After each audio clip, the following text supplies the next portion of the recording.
All right, so today I'm going to talk to you about overcoming the hurdle of inactivity. And I know what happens. We set a goal, we have every intention in our heart to accomplish the goal, but for some reason, we might get started and we stop. And for some of us, we keep postponing it. I'm going to wait till next week. Monday is going to be my day. I need to wait till next month because so and so is happening this month. And we use the excuses of everything that happens in life, which will continue to always happen in life, to postpone taking the steps that we need to achieve the goal that we're trying to accomplish. And therefore, we end up in a state of being inactive. But today, we're going to talk about how you can stop being inactive and start getting active, and how you can start doing the things you need to do in order to accomplish your goal. The first thing you have to do is guard your mind. Like, you need a helmet on to protect your mind from all of the external factors, and you need a guard on your mind to protect your mind from the internal factors. What happens if you go to a restaurant and you sit down and your waiter is the absolute worst? I mean, he comes up, he has an attitude, he doesn't really want to serve you, his service is pretty poor, and you're trying not to allow it to affect the time that you wanted to spend with friends or family while you're eating. So the service is absolutely poor.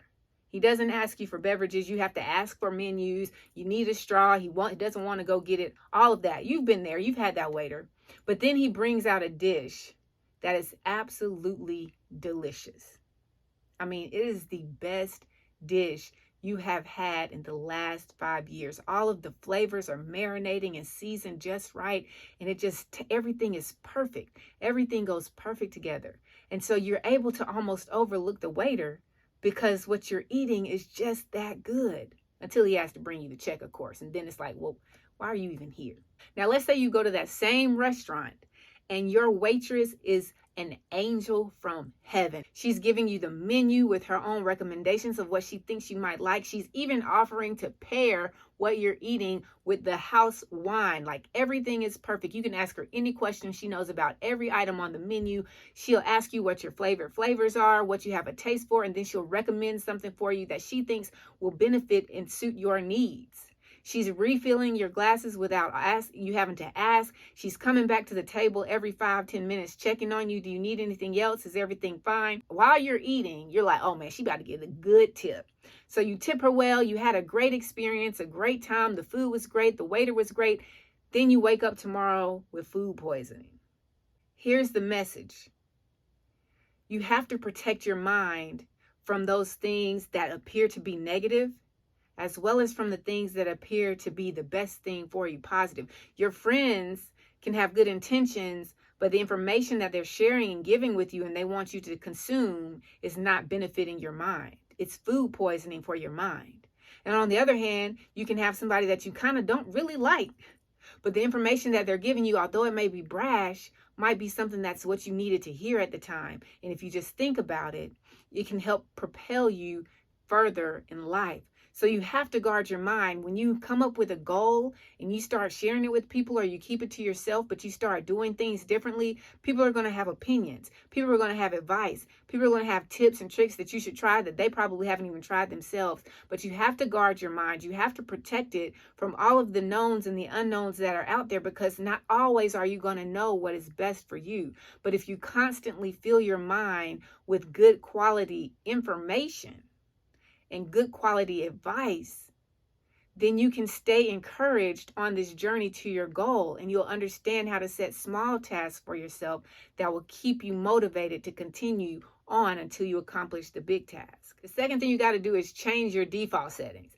All right, how many of you have ever had an issue with your computer or your laptop where the keyboard just is doing whatever it wants to do? Like, you'll press the K key and it opens up a whole screen, new tab and web browser, or you'll press the S key and all of a sudden it's deleting information that you had just written down. Like, you don't know what's happening. And you're like, why is my keyboard malfunctioning? And maybe you haven't had a keyboard issue. Maybe your issue was with your phone. And sometimes you have to take your phone to the store and say, hey, I don't know what's going on. And guess what they tell you? Oh, we got to reboot it. We got to reset it back to the default settings, because something has happened between the time that you got the phone or the computer and the time that you've been using it up until now that has caused a malfunction to take place. And now it's not operating as it should be operating. It's operating now in a new way. But you have to reset your default settings, because you're currently operating in the way that you should not be operating. It's completely opposite of what's happening when you take your phone to go get it checked or your laptop to go get it checked. You have these default settings of pushing the snooze button on the alarm clock and staying in the bed instead of getting up. You have the default settings of waking up and putting sugar in your body, but you're trying to lose weight. You have this default setting of seeing a sale in your email inbox and you're going out there and spending money, but you're trying to get out of debt. So what you have to do is you have to change your default settings. And to change your default settings is you have to change the bad habits by replacing them with good habits. So if one of your goals is to actually be more productive in your day and is to get up, instead of hitting the snooze button on your phone, turn that option off. Instead of staying in bed and just waking up whenever your body decides to wake you up, set an alarm so that you can get up earlier and actually start being active and doing things that are going to help propel you forward towards whatever goal it is that you're setting for yourself. Your current default settings are not benefiting you, because if they were, you would be at the goal that you're trying to accomplish right now. But if you can just manage to think about what it is that you're currently doing that's not benefiting you and how you can replace it with a habit that will benefit you and make that your default setting. So when you wake up in the morning, you feel like hitting the snooze button, you have this conversation with yourself and you say, no, because if I hit the snooze button, I'm going to continue to stay where I don't want to be. So I'm going to get up out of bed this morning, or I'm going to set my alarm so that I can get up earlier so that I can start my day more productively and start my day with the intention and the energy of accomplishing something that I want to accomplish. The third thing you have to do if you're trying to overcome the obstacle of being inactive is you have to keep trying. With all of these things that are happening in life, it's going to come up in your life a time where you just feel like you can't do it. You're going to not feel like doing something. But guess what? Even when you feel like not doing something that you know will benefit you and get you further in life, you have to continue to do it. I don't always feel like doing the videos, but I have to do it because this is my purpose. And even though sometimes I'm not in the mood to do it, I still do it because I know that it's not about me. It's not about my feelings, but it's about the message that I can get out to you to help you further progress in life and accomplish the things that you're trying to accomplish, to help get you up off the couch, to get you up out of bed, to go be active, and to have intention to overcome whatever obstacles are coming your way. So keep trying. If you do something and it doesn't turn out the way that you wanted it to or expected it to, go back, see what happened, and try it again. Because winners never quit and quitters never win. Guard your mind, change your default settings, and keep trying. And guess what? Soon you will be so active towards accomplishing your goals that you're not even going to recognize yourself. But you know what it is. Comment below, come through if you're thankful that God woke you up this morning, because gratitude is the absolute best way for you to start your day. And stay tuned for more videos like this. She gone.